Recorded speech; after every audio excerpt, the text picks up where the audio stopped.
عن أبي هريرة رضي الله عنه قال قال رسول الله صلى الله عليه وسلم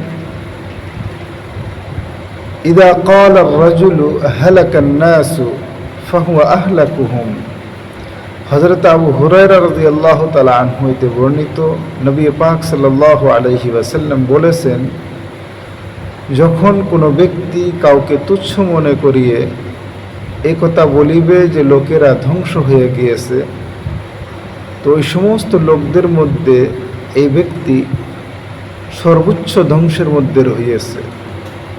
কেননা এই ব্যক্তি লোকদেরকে তুচ্ছ মনে করিয়া গুনাহের মধ্যে লিপ্ত হয়েছে।